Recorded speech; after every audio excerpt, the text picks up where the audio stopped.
እሺ አመሰግናለሁ። ጥሩ መድረክ ነው ይሄ መድረክ። በተወሰነ ጊዜ እንደዚህ እየተዘጋጀ ቢታይ ጥሩ ነው። ምክንያቱም በአንድ መድረክ ሁሉን ስለማንጨርስ ነው። እኔ ወደ ሚዲያው ሮል አይነት አካባቢ ላይ ከመምጣቴ በፊት የሆነ ነገር ማለት ፈልጋለሁ። በተለይ መጨረሻ ያለችው በጣም ነው ደስ ያለኝ። ምክንያቱም ዛሬ ያኔ ኤችአይቪ ከፍተኛው ደረጃ ላይ ደርሶ የነበረ ጊዜ ድንኳኑ አስተማሪ ነው። ሞት ሞልቷል። አብረ ገንደቆሬ መንገድ ላይ በለጋሪ ስትሄድ በሙሉ ድንኳን ነው። እያንዳንዱ ድንኳን እያንዳንዱ ሰው መረጃ እየሰጠው ነው። ከዛ ውጪ ሰራተኞች አካባቢ በጣም በትኩረት የማየት ነገር፣ የመፍራት ነገር፣ ስቲግማ ዲስክሪሚኔሽንም አለ፣ የመድሎ መገለሉም ቢኖርም በቃ በጣም ስጋት አለ። ለልጆቻቸው መረጃ ይነግሩ ነበር። ትምህርት ቤቶች አካባቢ ንቅናቄ ነው የሚሰራው። ሚዲያ ትልቅ ሮል ነበረው። መገናኛ ብዙኃን የዛን ጊዜ ጀነራል ፖፑሌሽን የምንለው ከ15 እስከ 49 ዓመት እድሜ ባላሉ እንደዚህ ጎልማሳ ሰዎች ለነሱ ነው መረጃው የሚተላለፈው። ውጤት አመጥቷል። ከዛ በኋላ የተቀየረ ነገር አለ። አቅጣጫው ተቀይሯል። እሱ ነግራችኋለሁ። ነገር ግን የአብሮ የተቀየረው ወላጅና ልጅ ተቀይረዋል። የልጆች አሳዳጊዎች ተቀይረዋል። ምክንያቱም አሁን ባለው ጥናት በእኛ ሀገር በጣም አደገኛው ነገር አሉታዊ አቻ ግፊት ነው የሚበዛው። 60-70 በመቶ የሚይዘው በጎ አይደለም፣ አሉታዊ ወደ ጥፋት ወደ ገደል የሚከት ግፊት ነው ያለው በጓደኞቻቸው። ሁለተኛ ልጆች በጓደኞቻቸው መሸነፍ አይፈልጉም። ጓደኞቻቸው እኛ የምናቃቸው ወይም የራሳችን ልጆች የምናቃቸው አይደሉም። ምናልባት በልጆቻችን መሀል ራሱ ልዩነት አለ። በእኔ በመጀመሪያ ልጄና በሶስተኛዋ ልጄ ላይ እኩል አይደሉም በእድሜ ዲፈረንስ። ድሮ በ30 ዓመት ነው የሚከሰተው፣ አሁን በ5 ዓመት ገደማ ነው ይሄ ትውልድ ለውጥ የሚመጣው። እና እነዚህ ልጆች ኮምፕሊትሊ የሌላ ዓለም ልጆች ናቸው። እኛ ቋንቋው አይገባንም፣ እናለብሳለን፣ እናበላለን፣ እናጠጣለን። ከዚህ ውጭ ልጆቻችን የምናንጽ ሰዎች ከ110 አንሞላም፣ እዚህ በቃ 10 አንሞላም። እና በጣም ከባድ ነው። ልጅን ፍሬንድ በጣም ጓደኛ ማድረግ ይፈልጋል። የእሱን ጓደኞች ጓደኛ ማድረግ ይፈልጋል። ምክንያቱም እያሳደጉ ያሉት እነሱ ናቸው፣ እየቀረጹ ያሉት እነሱ ናቸው። ይሄ በጣም አደገኛ ከቅርብ ዓመታት 15 አካባቢ ዓመታት ወዲህ በጣም እየጎላብን የመጣ ድርጊት ነው። ይሄ በሶሻል ወርክም ጥናቶች ነበሩ። ስለዚህ እኛ 4ኛ አሳዳጊ ነን፣ ወላጅ 4ኛ 1ኛ አይደለም።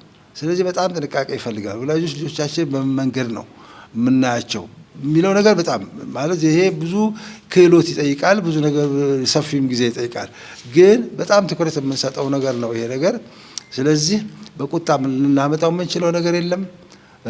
በአጫጭር መረጃ ልናመጣው የምንችለው ልንለውጣቸው አንችልም። ስኪል ይፈልጋሉ፣ ላይፍ ስኪል። ትምህርት ቤቶች ውስጥ አሁን ትኩረት ተሰጥቶ በአመት እስከ 18,000 ተማሪዎች በላይፍ ስኪል ትሬኒንግ ይደረሳሉ። አሁን በየአመቱ በጣም ትኩረት ተሰጥቷቸው ያሉ መሪ የሆኑ ልጆች ላይ ነው የምናተኩረው እንጂ እያንዳንዱ ተማሪ ላይ አይደለም። በጣም ከፍተኛ ውጪ ነው ያለው። ከዛ ውጪ ሚዲያው ምናምኑ የለም። በእርግጥ እና ብትናገርም ብዙ አይሰማውም፣ ግን ይጠቅማል። ብዙ አይሰማውም እና በላይፍ ስኪል ዘዴ ነው የምትሄደው። የህይወት ክህሎት ይባላል እና ያቻላቻ ፕሮግራሞች አሉ። በእንደዚህ አይነት ነው እና ይሄን ለማለት ፈልጋለሁ። እውነቷን ነው እህቴ። በጣም ተጠግቶ ልጆቻችን መረጃ መስጠት ይፈልጋል። ግን በጣም ሽርክ ካልሆን ጓደኞቻቸውን ሽርክ ካላለ ኢት ኢዝ ዩዝለስ እና በጣም አስቸጋሪ ነው። እና መቆጣት 2 ልጆች መሞታቸውን አውቃለሁ ድሬዳዋ ውስጥ። ወንድም ተቆጥሶ ነው ሁለቱንም ወንድሜ ጠላኝ ብለው ተሰቀሉ። ግን ምን ፈልጌ ነው ሞት ሊመጣል መሰላቸው። ለካ ሞት እነሱ ያሉትን መጥቷል። ስለዚህ አይነት ነገር ውስጥ በጣም ጥንቃቄ ይፈልጋል። ልጆቻችን ላይ መንግስት አሰራሮች ጥንቃቄ ይፈልጋል። ስለዚህ በዛ ነው። ሌላው ግን ከ2015 ዓመት ወዲህ በፈረንጅ ማለት ነው አቅጣጫ ለውጥ መጥቷል። የተቀዛቀዘ መንፈስ አለ። አጠቃላይ ህዝቡ ላይ መሰራት ያለበት ስራ አለ ነው የተቀዛቀዘውና ምን አይነት ክፍልፋይ አለ መሰለህ። ቁልፍ ትኩረት የሚሰጣቸው የሚባሉ አሉ። ሴተኛ አዳሪ ማረሚያ ቤት ትኩረት የሚሰጣቸው የሚባሉ አሉ።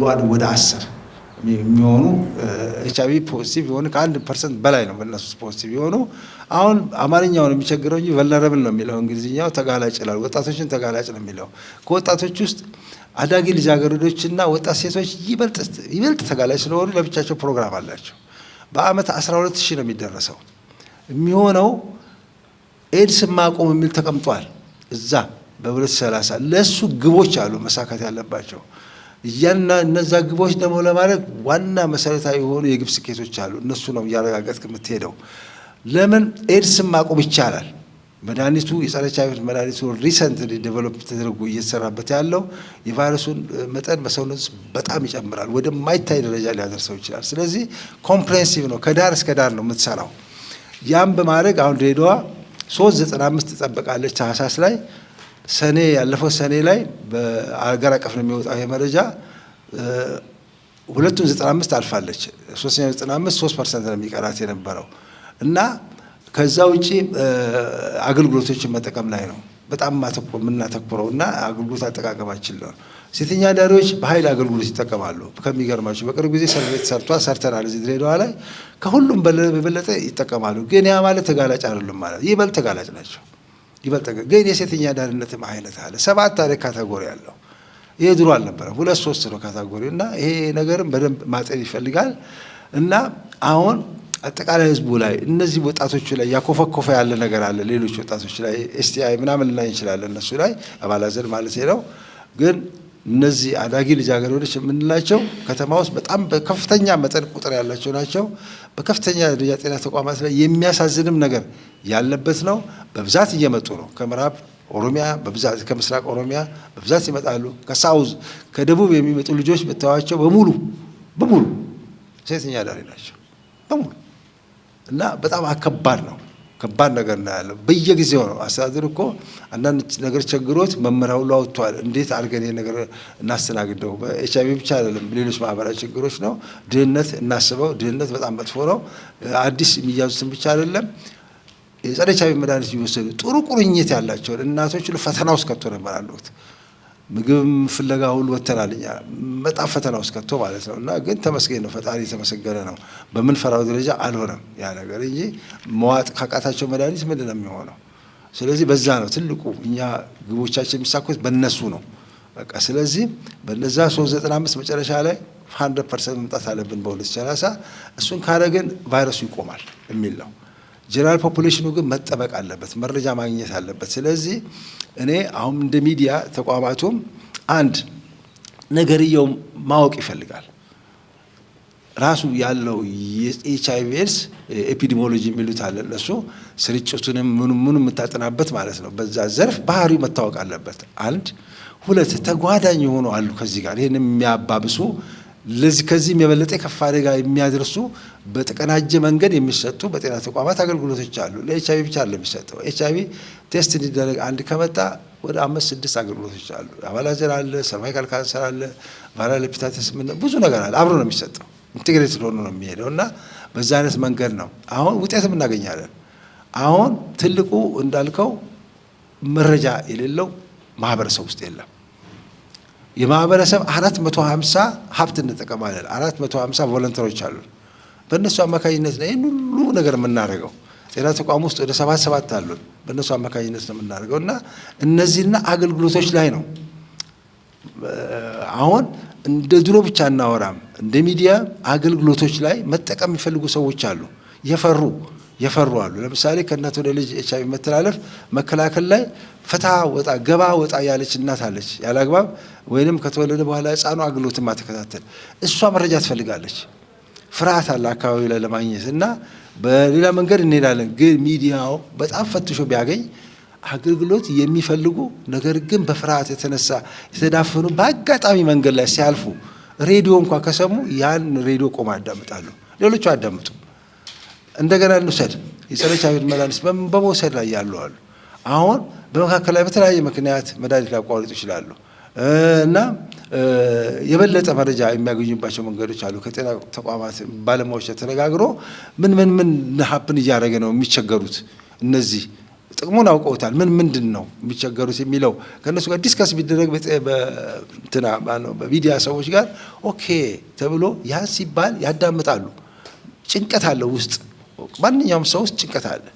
አሁን በእነዚህ አይነት መንገድ ና ያለው አሁን እንደገና እነዚህ ልጆች በምን መንገድ ነው የምንደርሳቸው? በተለይ እነዚህ ከ13 ዓመት ጀምሮ ያሉ እስከ 17 ዓመት ያሉ በየጊዜው የሚገቡ የሚፈልሱ እንደውም እኔ አሁን አያስጨንቀኝም። እኔ ባለፈው ስንሰራ እስከ ምሽቱ 5 ሰዓት እንቆይ ነበር። ማታ ሌሊት ቆጠራው ምናምን እስከ 4 ሰዓት እነዚህ በጣም መልንገድ ላይ ሁሉ እያደሩ ሴተኛ አዳሪነት የሚሰሩ አሁን ያልኳቸው ልጆች ናቸው ያሉት። ቋንቋ አይችሉም። ሌላ ቋንቋ ትምህርት የላቸው እና በእንደዚህ አይነት መንገድ ስላል ጥናት ውጤቱም ወጥቷል። ስለዚህ በዚያ መንገድ ያሉ ልጆች ናቸው እስከ 4 ሰዓት የምናገኛቸው። ከ4 ሰዓት በኋላ ባጃጅ ምናምን የሚከራዩ እናገኛቸዋለን። 6 ሰዓት ላይ ደግሞ ዳንስ ቤት ይቀያየራል ቦታው እና ደረጃቸውም ይቀያየራል እና እነዚህ በተለይ እስከ 4 ሰዓት የምናገኛቸው በጣም አደገኛ ነገር ውስጥ ነው ያሉት። በምን መንገድ እንንገራቸው? ይህ በጣም ኔትወርክ ይፈልጋል። በምን መንገድ በምንድን ነው የሚሰሙት? ምናልባት ቀርጸን በምናምኖቻቸው በሞባይሎቻቸው ብልክላቸው ምናምን እንዲህ አይነት ነው ሚዲያው የሚፈልገው። አሁን ይሄን ነገር በደንብ ቁጭ ብሎ በጋራ መስራት ይፈልጋል። ለጀነራል ፖፑሌሽኑ ቅድም ነግራኛ ስመኝ ብለዋለች፣ ግንዛቤ ያለው የተሟላ መረጃ ግን የለውም። ግንዛቤ HIV እንዳለ ያውቃል አለ መኖሩ ያውቃል፣ ግን ይረሳዋል። እንደ ቁም ነገር አይቆጥረውም። ህይወቱም ኑሮም ስለሚከብደው አንዳንድ ጊዜ ዝም ሊል ይችላል። ግን ሙሉ መረጃ ኮምፕሊት ማለት ኮምፕሬሄንሲቭ ሁሉንም አቀፍ መረጃ ማግኘት አለበት። ያ ነው የሚያስፈልገው ለነሱ። ኢቭን HIV ቴስቲንግ አይፈቀድም፣ ዝም ብሎ አይደረግም። ሴተኛ በስመ ሴተኛ አዳሪም አይደረግም። ስክሪን ተደርጋ ነው የምትደረገው። እና አሁን ደቻቱ ላይ ብንሄድ ብዙ ሴተኛ አዳሪዎች አለ። ይሄ የበለጠ ትኩረት ሌላ ቦታ ላይ ያለው ስታብሊሽመንት ቤት ውስጥ ያሉት አለ፣ ቡና ቤት ውስጥ ያሉት አለ። እናቶች ናቸው የልጆች እና ሰፈር ውስጥ አሉ ልጅ የሚያሳድጉ። ከዛ ውጭ አሁን አልኳቸው ሰዎች አሉ። ከዛ ውጭ መንገድ ላይ ቤት የሌላቸው አሉ። በዚያ መንገድ ነው እንደገና ምናምን ተከራይቶ ማአት ነገር ነው ያለው። ውስጥ ስገባ በጣም ይዘገንናል። ሃይማኖትንም ሁሉንም ጥሷል። ሙስሊምም ክርስቲያንም እዛ ውስጥ ገብቷል። ስለዚህ እንደዚያ ነገር ስላለ ኢንዴፕስ መግባት ይፈልጋል እና የምናዘጋጀው ነገር አገልግሎቶችን ተከትሎ የማህበረሰቡ አይነቱን ተከትሎ መለያየት አለበት። እንደዚህ መልእክቶቹ ዝም ብለዋል የሚለያያሉ። በምን ሰዓት በምን አይነት ዘዴ ብለን በዚያ ዝም ብለን ብናወራ የሚያዳምጠን ላይኖር ይችላል። ግን ያቁም ነገር ያለው በተለይ አገልግሎት ላይ ገብቶ መከራ እያየው በጣም ይፈልገዋል ያን ለማለት ነው። አመሰግናለሁ። ምን ስትራቴጂዎችን ቢከተል ነው ይሄንን ችግር ስጋትን መቀነስ ከተቻለ ማጥፋት የሚለውን ነገር የሚለው ነው የመወያያ ነጥባችንና እኔ በመጀመሪያ ያው ሚዲያ እኮ ትልቅ አቅም ነው፣ ቁልፍ ሚና አለው ብዬ ነው የምወስደው። ስትራቴጂዎቹ ብዙ ናቸው። እኔ ባጭሩ ማስቀመጥ የምፈልገው ወጣቶች ላይ መስራት አለበት። ወጣቶች ስንል ያው ሴት ወጣቶች አሉ፣ ወንዶች አሉ። በዚህ ከሃይ ስኩል አፍላ እድሜ ከምንለው ጀምሮ እዛ አካባቢ ላይ ነው ትልቅ ስራ መሰራት ያለበት። አንድ ጊዜ አቻላቻ የሚባል አንድ እንትን ነበርና እነዚህ ተመሳሳይ እድሜ ያላቸው በተመሳሳይ ፍላጎት ውስጥ ያሉትን ወጣቶች ሰሌክት ይደረጉና እርስ በርሳቸው እንዲወያዩ ስለራሳቸው አንዱ ካንዱ የሚወስደው እውቀት አለ፣ ሼር ይደራረጋሉ። ከዛ በዛ ውስጥ ብዙ ጥቅሞች አሉት ማለት ነው። ስለዚህ እነዛ አደረጃጀቶች ቢኖሩ በየትምህርት ቤቶቻችን ላይ ትምህርት ቤት ላይ ከሚመለከታቸው አካላቶች ጋር ሆነን እንደዚህ አይነት መድረኮች ቢኖሩ ትልቅ ንቃት ይፈጠራል። ወጣቱ ትክክል ነው ብሎ ሊጀምራቸው ያሰባቸው ነገሮችም ካሉ ቆም ብሎ ራሱን እንዲመለከትም ትልቅ ጠቀሜታ አለው ብዬ አስባለሁ። ሲቀጥል ደግሞ አሁን በየወረዳው ላይ ከዚህ ከጤና ኤክስቴንሽን የተለያዩ የማህበረሰብ ውይይቶች አሉ። በሴቶች ህጻናትና ማህበራዊ ጉዳይ ቢሮ ሰሌክት ተደርገው ከሌሎች ከግብረሰናይ ድርጅቶች ጋር ሆነው የጤና ኤክስቴንሽኖች እዛ ውስጥ ሜምበር ሆኖ ነው የሚሰሩት።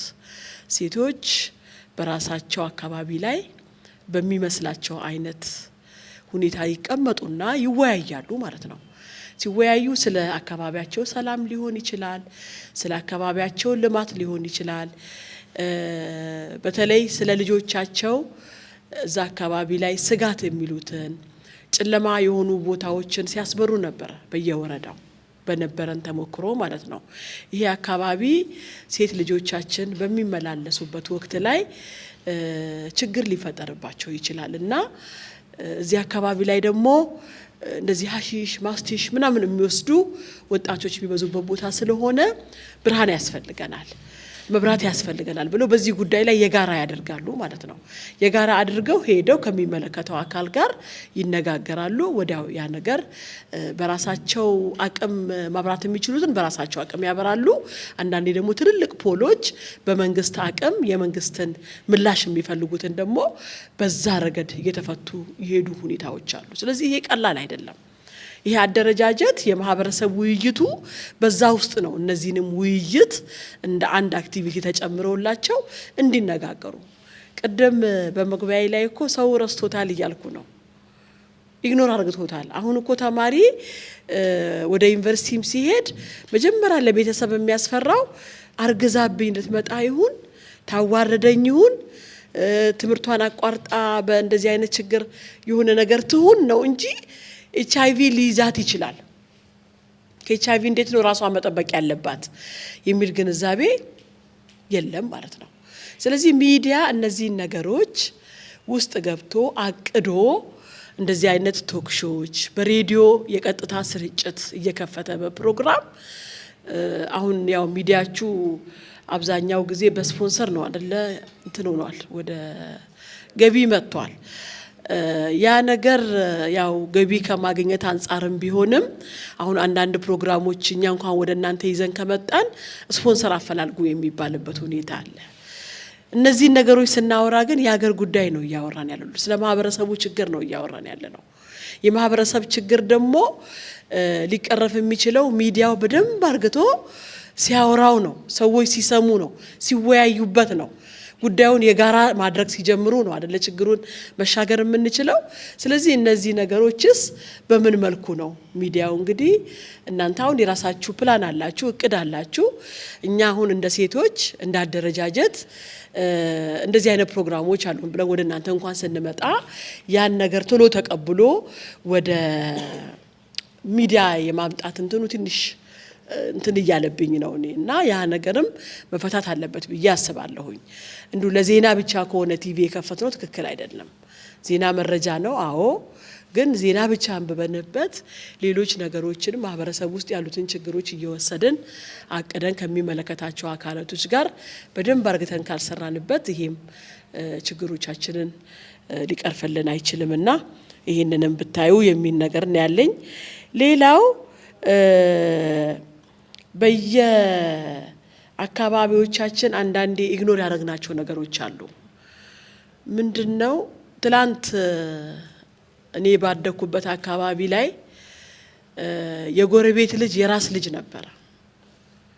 የጎረቤት ልጅ የራስ ልጅ ነበር።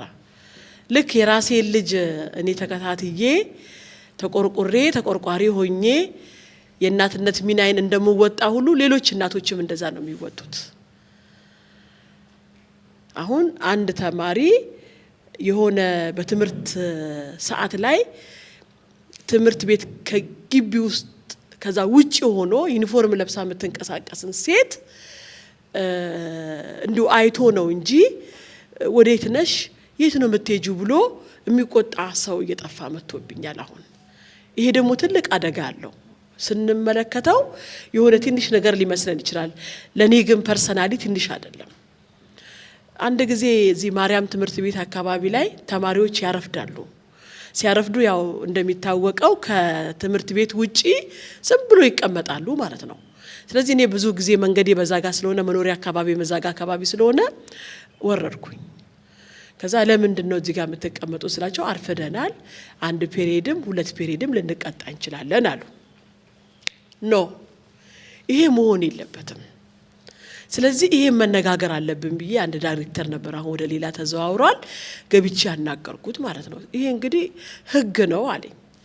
ትምህርት ቢሮ ይሄንን አቅጣጫ እስካልሰጠን ድረስ እኛ ያረፈዱትን ተማሪዎች ውጭ ላይ እናቆያለን።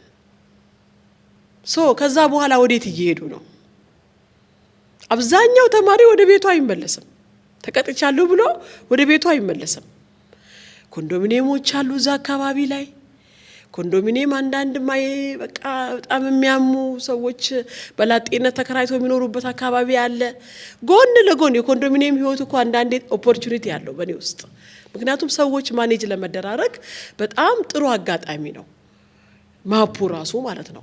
እዛ ጋር ሴቶች እየገቡ ኖ የማይቆረቆር ማህበረሰብ ለምን መጣሽ እዚህ ጋር ቢላት ብትባል ነገ ተመልሳ ላትመጣ ትችላለች ያቺ ሴት። ስለዚህ እኔ በሰው ልጆች ውስጥ የራሴን ልጆች መመልከት ካልጀመርኩኝ እንዴት ነው የማህበረሰብ ሚናው ይሄ ቁልፍ ሚናው? ምክንያቱም ማህበረሰብ ትልቅ አቅም አለው። ስለዚህ እነዚህ ነገሮቻችን ትላንት የነበሩ መልካም እሴቶቻችን ባህሎቻችን ዛሬ ላይ ግን ሆነን ስናየው የጠፉብን ግን እየጎዱን ያሉትን መልሰን ማየት መቻል አለብን ማለት ነው። ስለዚህ ይሄንን ለመገንባት ይሄ መልካም ጉርብትና የሚባል ነገርን መጠናከር መቻል አለበት። ጉርብትና ውስጥ ብዙ ነገር ስላለ ማለት ነው። ጉርብትና ውስጥ አብሮነት አለ፣ አንድነት አለ፣ ቁጭ ብሎ አብሮ መወያየት አለ፣ መነጋገር አለ። በውይይት ውስጥ ደግሞ ብዙ ነገሮች ይፈታሉ። አሁን ላይ ግን አብዛኛው ጎረቤቶቻችንን ትላንት ድሬዳዋ እንደሚታወቀው ሲዘመርላት ሲገጠምላት የነበረች ከተማ ናት። አዎ የፍቅር ሀገር ናት። አዎ የአብሮነት ከተማ ናት። ግን አንዳንዴ ጉርብትኖቻችንን ዝም ብዬ ስመለከታቸው ያመኛል። እየጠፋብን መጥቷል። እነዚህ ነገሮች ሚዲያ በደንብ አግቶ ሊያቀነቅናቸው ይገባል። እነዛ የተደፈኑ ዛሬ የጠፉብን ባህሎቻችን እንዲመጡ ይጠቅሙናል። ይጠቅማሉ እኮ አንዳንድ ባህሎች ላይጠቅሙን ይችላሉ። እነዚህ ግን በጣም ጠቀሜታ አላቸው። ጉርቤት አብሮ ሲኖር አብሮ ሲነጋገር በዛ ውስጥ ነው እኔ ልጆቼን የማይበት መነጽር ትክክል ካልሆነ ከኔ የተሻለች አንድ እህቴ ለኔ ልትነግረኝ ትችላለች ማለት ነው። ሌላው የእናቶች ሚና በጣም መታየት መቻል አለበት። ምክንያቱም እናቶች ለቤቶቻቸው ትልቅ የጀርባ አጥንት ናቸው። ከልጆቻቸው ጋር ያለው መስተጋብር ያለው ቀረቤታ ጥሩ መሆን መቻል አለበት። አንዳንድ ጊዜ እናት ነን ብለን ወይ አባትም ተነስቶ የሆነ ልዩነት እንፈጥራለን እኮ ቤተሰብ ውስጥ ራሱ ልዩነት በተፈጠረ ቁጥር ልጆቻችን ኢግኖር እያደረጉን ይሄዳሉ። ስለዚህ ልጆች የራሳቸው ያው ከእድሜ ጋር ተያይዞ የሚመጣ ነገር እንዳለ ሆኖ እንዴት ነው ማኔጅ ማድረግ ያለብን? እንዴት ነው ወደኛ እንዲመጡ ወደኛ አቅርበናቸው ቁጭ ብለን በሚፈልጉት አይነት ቋንቋ ያወራናቸው ሼፕ ማድረግ ያለብን? ልናወራቸው ይገባል። እኔ እኮ ስለ ፔሪየድ መምጣት እናቴ ያልነገረችኝም አላቆም 8ኛ ክፍል ተማሪ ሆኜ ፔሪየድ ሲመጣ የሆነ ችግር የፈጠርኩ ያህል ነው ውስጤ የተሰማኝ ማለት ነው። ይሄን ያህል ነው ከቤተሰቦቻችን ጋር ርቀን የነበረው። አሁን ላይም እንደዚህ አይነት ችግሮች አሉ ማለት ነው። ከመጀመሪያ ጀምሮ በተለይ ሴት ልጆች ወንዶችም አይመለከታቸውም ማለት ሳይሆን ሞር ደግሞ ሴቶች ላይ ያለው ነገር ከእናቶች ጋር ያላቸው ቀረቤታ በጣም ጠንካራ መሆን አለበት። ስለ ነገ ስለሚደርስባት ስለሚሰማ ስሜቶች ዛሬ እያወራናቸው እያሟሸናቸው ካልሄደን ያመርጡናል። በዚህ መልኩ ነው ነገሮችን አድሬስ ማድረግ ያለብንና እነዚህ ነገሮች ላይ በተለይ ውጤታማ የሆኑ እናቶች ካሉ ወደ ሚዲያ እየጋበዝናቸው እነሱ የነሱን ተሞክሮ ለኛ እንዲያካፍሉን ሞዴል የምንላቸውን ከልጆቻቸው ጋር ፍሬንድሊ በጣም ጥብቅ ግንኙነት ስላላቸው ያገኙትን ፋይዳ ይሄንን እያወጣን ይኖራሉ እኮ ከተማችን ላይ ይኖራሉ እንደዚህ አይነት እናቶች ማለት ነው። ስለዚህ እንደዚህ ይሄን እያደረግን በሄድን ቁጥር ልጆቻችንንም ማትረፍ ከዚህ ከችግር ማትረፍ እንችላለን ማለት ነው። ስለዚህ እንደዚህ አይነት ጥሩ የምንላቸው ሴቶቻችንን መለስ ብለን የምናይበት ነው። በዚህ አጋጣሚ ትምህርት ቢሮን አሁንም ማመስገን የምፈልገው ያንን ችግር ቀርፈናል። አሁን በመነጋገራችን ማለት ነው። ዛሬ ላይ ተማሪዎች ቢያረፍዱ ቀጥታ አንድ ፔሪየድ ወይ ጽዳት ዘመቻ ነው የሚያደርጉት ወይ እዛው ግቢ ውስጥ ቆይተው ወደ ክላስ እንዲቀላቀሉ ተደርጓል። በቅርብ ነው የሰማሁት ያ ነገር መቀረፉን። እኔ ግን ከ3 ዓመት ከ4 ዓመት በፊት በየመድረኩ እናገር ነበረ። ትምህርት ቤቶች ላይ እንዳልከውም ገብቼ ሁሉ አነጋገራለሁ። ምክንያቱም ትክክል አልነበረም ያ ነገር። እንዳያረፍዱ ማድረግ ነው። ያው ያረፍዳሉ። አንዳንድ ጊዜ ከቤተሰብ በቤት ሰራተኝነትም ሆኖ የሚማሩ ተማሪዎች አሉ። ከቤተሰብ ከዘመድም ከምንም መተው ሊያስተምሩ እንደዚህ አይነት ችግሮችም አሉና ለማርፈድ ምክንያቶች ቢሆኑም አርፍደው ደግሞ በዛው ኢግኖር መደረጉ ሌሎችንም ችግሮች እየጨመረብን ስለነበረ አሁን በዚህ በ2018 ያ ችግር ተቀርፎ ወደ ትግበራ ተገብቶ ማንም ተማሪ ውጭ ላይ አይታይም። እናንተ በአጋጣሚ ያያችሁበት ትምህርት ቤትም ካለ ጥቆማ ለኛ ሰጡንና አብረን እንስራ ማለት ፈልጋለሁ። ታንክ ዩ በጣም አመሰግናለሁ። እንግዲህ ሰፋ ያለ ነገር ተነስቷል። እየጠቃለለን ነው የምንሄደው። አንዴ እድል ለሰጠሁት ነው እየጨረስኩ የምሄደው። እንግዲህ ከይቅርታ ጋር እድል አልሰጣችሁ። አብዱላዚዝ ይቀጥላል። ምናልባት ጥሩ መድረኮችን ብዬ ነው ዛሬ የወሰድኩትና እንደ ግብአትም ብዙ ነገሮችን የወሰንበት ሁኔታ ነው የዛሬ ፕሮግራም ማለት ነው። እንደ ቢሮም ምናልባት እንደ ጽሕፈት አሁን ለምሳሌ እዚህ ጋር የሚነሱ እንትኖችም ቀጣይ እንደ ግብአትም ለእኛም ጠቃሚ የሆኑ ነገሮችም ከዚህ እንደወሰን ነው ያየሁትና ቅድም ከተነሱ እንትኖችም አንጻር አንድ ነገር ልጨምርና ከዚህ ሞር አሁን ለምሳሌ HIV ጋር ስርጭት ጋር ተያይዘ ለምሳሌ ቀደም ሲል የነበረው ወጣቶች አካባቢ ላይ ያለውና አሁን ያለው ይለያያል። ፕሪቫላንስ ሬት ለምሳሌ እድሜያቸው ከ15 ከ24 አካባቢ ያሉ ነገሮች አሁንም አሳሳቢ ደረጃ ላይ ያለንበት ሁኔታዎች አሉት። ስለዚህ ከዚህ አንጻር ለምሳሌ ምንድነው እየተሰሩ ያሉ የሚሉ ነገሮችም ምናልባት ከቤትም ሲነሱ ነበርና ሁለት አይነት ይሄ ከዚህ ከወጣቶች ጋርም ተያይዞ ሁለት አይነት ስራዎች አሉት። አንደኛው ትምህርት ቤት ውስጥ ያሉ አሉ ወጣቶች። እነዛ ላይ ለምሳሌ አብዛኛው ከ5ኛ እስከ 12ኛ መሀል ያሉት ማለት ነው። እነዛ ላይ በትምህርት ቤቱ ቢሮ በኩል ይደረሳል። ሁለተኛ ወጣቶች ደግሞ እድሜያቸው በዛ መሀል ሆኖ ትምህርት ላይ የሌሉ አሉ። እነዛ ደግሞ ለምሳሌ ከወጣቶችና ስፖርት ጋር ተያይዞ የሚሰሩባቸው ሁኔታዎች አሉና እንደ ቢሮም ለምሳሌ ጥሩ ነገር አለ። አሁን ድሬዳዋ ላይ አንዱ በፊት ለምሳሌ ከዚህ ከኤችአይቪ ሜንስትሪሚንግ ጋር ተያይዞ በፊት ሲሰራ የነበረው አብዛኛው ሰራተኛ ላይ አትኩሮ ብቻ ነበር የሚሰራው። አሁን ያሙር ተቀየረና ሁለት አይነት ሜንስትሪሚንግ ውጫዊና ውስጣዊ ተብሎ ተቋማት ሰራተኛ የራሳቸው ሰራተኛ ላይ የሚሰራል። እንደገና ደግሞ ከሰራተኛ ውጪ ተጋላጭ የሆኑ ለሱ ከስተመር የሆኑ ተቋም ግለሰቦችም ሆነ ተጠቃሚ ሰዎች ላይም የሚሰራባቸው ሁኔታዎች አሉና እሱ ለየት ያደርገዋል። ለምሳሌ ሚዲያ ላይ እንደ ምሳሌ ብንወስድ የብዙሃን መገናኛ ኤጀንሲ አንዱ ለምሳሌ ከኤችአይቪ ኤድስ ጋር የሚሰራቸው ስራዎች አሉት። ሁለት አይነት ስራ አለው።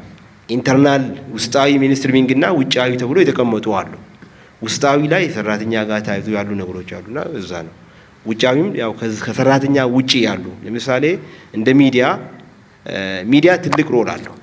ምናልባት ወደዛ በዛው ልግባ ብዬ ነውና ሚዲያ ምንድነው ሚና ወይ ደግሞ የሚዲያ ሮሉ ወይ ደግሞ ሚናው ከኤችአይቪ ኤድስ መከላከል አንጻር ምንድነው ብሎ የተነሳው ነገር አንዱ ለምሳሌ እንደዚህ አይነት መድረኮችን አዘጋጅቶ ለምሳሌ ለህዝብ ዳይሬክት ቀጥታ ለምሳሌ በቲቪ ሳይሆን አሁን ዓለም ያው አብዛኛው ከዚህ ከሶሻል ሚዲያ ጋር ተያይዞ በጣም የሄደባቸው ሁኔታዎች አሉና እንደ ተቋም በሚዲያም የራሱ ደግሞ ዌብሳይት ሶሻል ሚዲያም ምናልባት ይኖረዋል ብዬ አስባለሁና በዛም የመልቀቅ ጥሩ ነው ምልክቶችን በዛ የማስተላለፍ ነገር ላይ አዌርነስ ወይ ደግሞ ግንዛቤን የመጨመር ነገሮች ላይም ትልቅ ሮል ስላለው ከዛ ጋር አያይዞ ምናልባት ቢሄድበት ሁኔታ ቢመቻች ጥሩ ነው ብዬ ነው ማስበው። ሁለተኛ ደግሞ ምናልባት ኤችአይቪ ላይ ስንሰራ ግንዛቤ ላይ ሌሎች ነገሮች ጋር ስንሰራ ደግሞ ከጎኑ ሌሎች ተዛማጅ ችግሮችም አሉት። ምን አለ እሱ? አንደኛ ለምሳሌ ግንዛቤ እየፈጠርን ሌሎች ነገሮች ላይ ስንሰራ ስቲግማ እንዳይመጣ አሉና መድሎ እንዳይመጣ በዛ ላይ መስራት ያስፈልጋል። ለምሳሌ የተያዘ ሰው ላይ ደግሞ አድሎና መድሎ እንዳይደርስ ምን መደረግ አለበት? ለምሳሌ እንደ ሚዲያ የሆነ ቶፒክ ተመርጦ ኤችአይቪ ኤድስ አንዱ መተላለፊያ መንገድ ከእናት ወደ ልጅ ነው የሚተላለፈው። ሚዲያ ለምሳሌ የሚዲያ አጠቃቀሙ በጣም የተሻለ በዛ ላይ ከአርቲ ጋር ተያይዞ በጣም ኤክስፒሪየንስ ያላቸው ሐኪሞች እነዛ አይነት ሰዎች ጋር ሄዶ እንዴት ሊተላለፍ ይችላል? ለምንድን ነው የሚተላለፈው? የሚሉ ነገሮች አስተማሪ የሆኑ ነገሮችን ለህዝብ ለሚዲያም በሚዲያ መጠቀም እንደዛ አይነት መልእክቶችን ለምሳሌ ቢያስተላልፍ ቅድም ሲጠቀስ የነበረና ሰው መስማት ይሰማል፣ ግን የኑሮ ጉዳዮች አሉ፣ ሌሎች እንትኖች አሉና ያ ደግሞ እንዳነሳ ያደርጋል። ከዛ አንፃር እንደዛ አይነት ነገሮች ላይ አትኩሮ ቢሰራ ምናልባት የሚፈለግባቸው ሁኔታዎች ላይ መድረስ ትልቅ ሮል ስላለው ያንን ብንጠቀም። ሁለተኛ ጆርናሊስት ለጋዜጠኞች ከጊዜ ወደ ጊዜ ለምሳሌ ለነሱም የአቅም ግንባታ እንትኖችም ያስፈልጋል። እንዴት ነው ለምሳሌ ሚዲያ አጠቃቀማችን ዘገባ ጋር አያይዘን ለምሳሌ ዶኩመንተሪ ነገሮች ጋር ተያይዞ እንዴት ነው የምንጠቀመው፣ እንዴት መስራት ይገባናል የሚሉ ነገሮች የነሱም የአቅም ግንባታ ሊሆን ይችላሉ። ከጊዜ ወደ ጊዜ አፕዴት የማድረግ ነገሮች ላይም ቢሰራ ምናልባት የተነሱ ነገሮች ጋር ተያይዞ ሚናውን ሮሉ ለምሳሌ የሚዲያ ሮሉ ጎላ ብሎ ሊታይ ይችላል። ስለዚህ እንደ ሚዲያ በእነዚህ ጉዳዮች ላይ አትኩሮ የሚሰራ ከሆነ ልንደርስባቸው የሚገቡ እንትኖች ላይ ጥሩ ልንደርስ እንችላለን። ሌላ ለምሳሌ ተቋማት አካባቢ ላይ ሚዲያ ለምሳሌ ምን እየተሰራ ናቸው እንዴት ነው ምናምን ብቻ ሳይሆን ያሉ በተጨባጭ መሬት ላይ ያሉ ነገሮች ላይም አትኩሮ እንደ ዶኩመንተሪ አይነት ነገር ተሰርቶ ለምሳሌ ብሄር ጥሩ ነው። ለምሳሌ ቅድም ወይዘሮ ኢፍቱም ጠቅሳ ነበረች። ለምሳሌ ድሮ በኤፍኤም በሬዲዮም በቴሌቪዥንም እንበልና በሰዓት 1 ሰዓት ነበረ ድሬዳዋ ኤችአይቪ ኤድስ መከላከያና መቆጣጠሪያ ጽሕፈት ቤት ቀጥታ በሳምንት ሐሙስ ማክሰኞ መሰለኝ እና ቀጥታ ፕሮግራም ነበረ፣ ሚዲያ ብር የማይከፈልበት ማለት ነው። ምናልባት እንደዛ አይነት ነገሮችም እየጠየቅን ነበረ፣ ግን እስካሁን ምላሽ አላገኘም። እሱም እንደ አጀንዳ ተይዞ ምናልባት ወሳኝ የሆኑ ሰዎችን ተጠቅመን ያንን የምንጠቀምባቸው ሁኔታዎችም ለምሳሌ ቢመቻች የተሻለ ስራዎችን መስራት ስለሚቻል አንዱ ለምሳሌ ምናልባት ከዚህ በፊትም ኃላፊ ጋር ገብተን ፕሮሞት እንትና ያደረግንባቸው ነገሮች አሉና ጥሩ እንትኖች አሉና እንደዛ አይነት እንትኖችን ማህበራዊ የሆኑ ነገሮች ላይ ለምሳሌ ከዚህ ምናልባት አንዱ ተቋም የራሱ ከገቢ ጋር ተያይዞ የተቀመጠ ስትራቴጂ ሊሆን ይችላልና ግን ከዛ በበለጠ ደግሞ ማህበረሰብም መጠበቅ ነው።